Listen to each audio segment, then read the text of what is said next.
मेरे प्रिय छात्रों,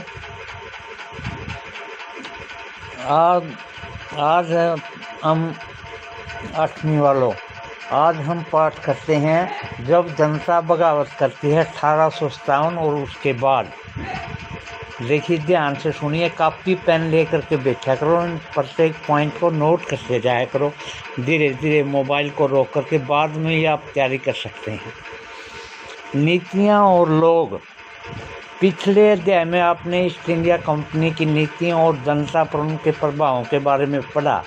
इन नीतियों से राजाओं, रानियों, किसानों, जमींदारों, आदिवासियों, सिपाहियों सब पर तरह तरह के असर पड़े। आप यह भी देख चुके हैं कि जो नीतियां और कार्रवाइयां जनता के हित में नहीं होती तो उन भावनाओं को ठेस पहुंचाती हैं, उनका लोग किस तरह से विरोध करते हैं।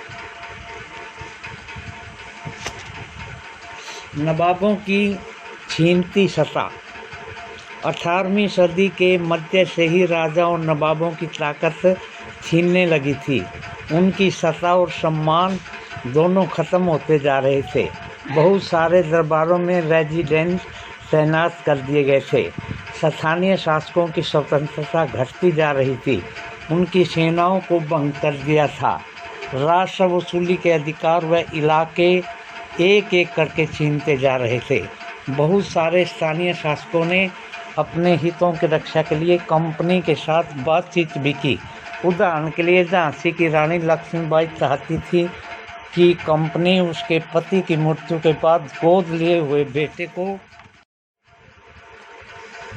उस गोद लिए हुए पुत्र को अंग्रेज राजा मान ले, परंतु अंग्रेजों ने यह नहीं मानी, जिसके कारण एक विद्रोह का जन्म हुआ। पेशवा बाजीराव द्वितीय के दत्तक पुत्र नाना साहब ने भी कंपनी से आग्रह किया कि उसके पिता की जो पेंशन मिलती है वह उसकी मृत्यु के बाद उसे मिलने लगे। अपनी श्रेष्ठता और सैनिक ताकत के नशे में चूर कंपनी ने इन निवेदनों को ठुकरा दिया। अवध की रियासत अंग्रेजी कब्जे में जाने वाली आखिरी रियासतों में से थी। 1801 में अवध पर एक सहायक संधि थोपी गई। 1856 में अंग्रेजों ने उसे अपने कब्जे में ले लिया।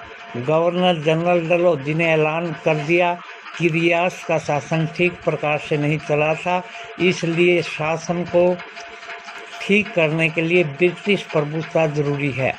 कंपनी ने मुगलों के शासन को खत्म करने की पूरी योजना बना ली थी। कंपनी द्वारा जारी किए गए सिक्कों पर मुगल बादशाह का नाम हटा दिया गया। 1849 में गवर्नर जनरल डलहौजी ने ऐलान किया कि बहादुर शाह जफर की मृत्यु के बाद बादशाह के परिवार को लाल किले से निकालकर दिल्ली के अन्य भाग में बसाया जाएगा। 1856 में गवर्नर जनरल कैनिंग ने फैसला किया कि बहादुर शाह जफर आखिरी मुगल बादशाह होंगे। उनकी मृत्यु के बाद उनके किसी वंशज को बादशाह नहीं माना जाएगा, उन्हें केवल राजकुमारों के रूप में मान्यता दी जाएगी। किसान और सिपाही। गांव में किसान और जमींदार बारी भरकम लगान और कर वसूल के सख्त तौर तरीकों से परेशान थे। बहुत सारे लोग महाजनों से कर्ज नहीं लौटा पा रहे थे। इसके कारण उनकी पीढ़ियों पुरानी जमीनें हाथ से निकलती जा रही थी। कंपनी के तहत काम करने वाले भारतीय सिपाहियों के असंतोष की अपनी वजह थी। वे वेतन भत्तों तथा सेवा शर्तों के कारण परेशान थे। कई नए नियम उनकी धार्मिक भावनाओं को ठेस पहुंचाते थे।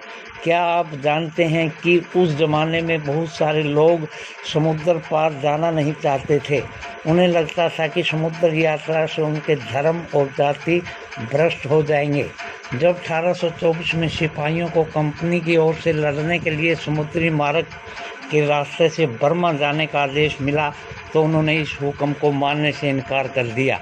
उन्हें जमीन के रास्ते से जाने में कोई एतराज़ नहीं था। सरकार का हुक्म न मानने के कारण उन्हें सख्त सज़ा दी गई और एक नया कानून बनाना पड़ा। इस कानून में साफ कहा गया था कि अगर कोई व्यक्ति कंपनी की सेना में नौकरी करेगा तो उसने ज़रूरत पड़ने पर उसे समुद्र पार जाना ही पड़ सकता है। सिपाही गांव की हालत से परेशान थे।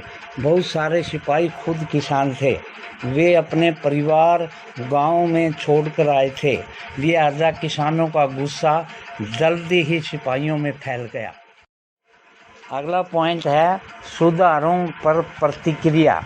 अंग्रेजों को लगता था कि भारतीय समाज को सुधारना जरूरी है।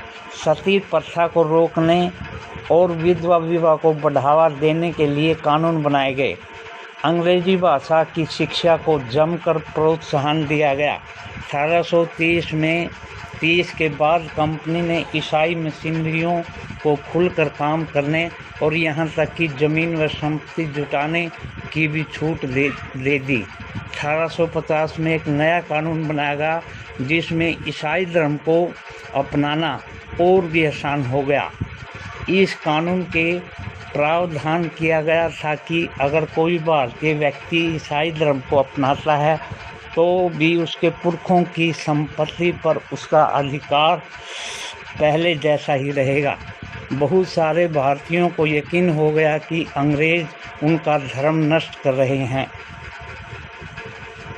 दूसरी तरफ ऐसे भारतीय थे जो मौजूदा सामाजिक व्यवस्था में बदलाव चाहते थे। इन आंदोलनों के बारे में आप अध्याय 7 में विस्तार से पढ़ोगे। जनता की नज़र से उस जमाने में लोग अंग्रेजी शासन के बारे में क्या सोच रहे थे, इसका जायज़ा लेने के लिए आप स्तोत्र 1 और 2 को पढ़ें। प्यारे विद्यार्थियों, आपने स्त्रोत 1 और 2 को कॉपी में लिखना है, जो गृह कार्य के रूप में आपको दिया जाएगा। इसकी PDF जल्दी ही डाल देंगे। सैनिक विद्रोह जन विद्रोह बन गया। कैसे बना, इसके बारे में हम विचार करते हैं। यद्यपि शासक और प्रजा के बीच संघर्ष कोई अनोखी बात नहीं होती, लेकिन कभी कभी ये संघर्ष इतने फैल जाते हैं कि राज्य की सत्ता छीन भिन्न हो जाती है। बहुत सारे लोग मानने लगते हैं कि उन सब का शत्रु एक है, इसलिए वे सभी कुछ करना चाहते हैं।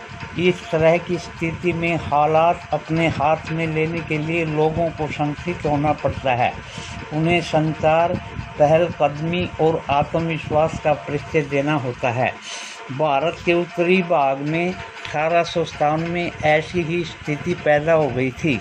फतह और शासन के 100 साल बाद ईस्ट इंडिया कंपनी को एक भारी विद्रोह से जूझना पड़ रहा था। मई 1857 में शुरू में ही इस बगावत ने भारत में कंपनी का अस्तित्व ही खतरे में डाल दिया। मेरठ से शुरू करके सिपाहियों ने कई जगह बगावत की। समाज के विभिन्न तबकों के असंख्य लोग विद्रोही तेवरों के साथ उठ खड़े हुए। कुछ लोग मानते हैं कि 19वीं सदी में उपनिवेशवाद के खिलाफ दुनिया भर में यह सबसे बड़ा संघर्ष था। मेरठ से दिल्ली तक किस प्रकार यह क्रांति फैली। 29 मार्च 1857 को युवा सिपाही मंगल पांडे को बैरकपुर में अपने अफसरों पर हमला करने के आरोप में फांसी पर लटका दिया गया। चंद दिन बाद मेरठ में तैनात कुछ सिपाहियों ने नए कारतूसों के साथ फौजी अभ्यास करने से इनकार कर दिया, क्योंकि एक प्रकार की विडम्बना कह लो, अफवाह कह लो, फैल गई थी कि जो नए कारतूस हैं उन पर गाय व सूअर की चर्बी का लेप चढ़ा हुआ था। अतः 85 सिपाहियों उन्होंने इसे खोलने से इनकार कर दिया। 85 सिपाहियों को नौकरी से निकाल दिया गया। उन्हें अपने अफसरों का हुक्म न मानने के आरोप में 10-10 साल की सजा दी गई। यह 9 मई 1857 की बात है। मेरठ में तैनात दूसरे भारतीय सिपाहियों की प्रतिक्रिया बहुत जबरदस्त रही। 10 मई को सिपाहियों ने मेरठ की जेल पर धावा बोल दिया और बंद सिपाहियों को आज़ाद करवा दिया। उन्होंने अंग्रेज अफसरों पर हमला करके उन्हें मार गिराया। उन्होंने बंदूक और हथियार कब्जे में ले लिए और अंग्रेजों की इमारतों व संपत्तियों को आग के हवाले कर दिया गया। उन्होंने फिरंगियों के खिलाफ युद्ध का ऐलान कर दिया। सिपाही पूरे देश में अंग्रेजों के शासन को खत्म करने पर तुल गए। लेकिन सवाल यह है कि अंग्रेजों के जाने के बाद देश का शासन कौन चलाएगा। सिपाहियों ने इसका जवाब ढूंढ लिया था। अतः मुगल बादशाह बहादुर शाह जफर को देश का शासन चलाना सौंपना चाहते थे। मेरठ के कुछ सिपाहियों ने एक टोली में 10 मई रात को घोड़ों पर सवार होकर मुंह अंधेरे ही दिल्ली पहुंच गई। जैसे उनके आने की खबर फैली, दिल्ली में तैनात टुकड़ियों ने भी बगावत कर दी। यहाँ भी अंग्रेज अफसर मारे गए। देशी सिपाहियों ने हथियार व गोला बारूद कब्जे में ले लिया और इमारतों को आग लगा दी। विजयी सिपाही लाल किले की दीवारों के आसपास जमा हो गए। वे बहादुर शाह से मिलना चाहते थे। बहादुर शाह अंग्रेजों की बारी ताकत से दो हाथ करने के लिए तैयार नहीं थे। 3 जुलाई 1857 को 3000 से ज़्यादा विद्रोही बरेली से दिल्ली आ पहुंचे।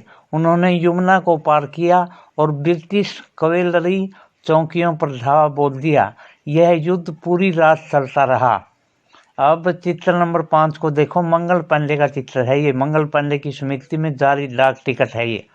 फिरंगी इस शब्द में अपमान का भाव आता है।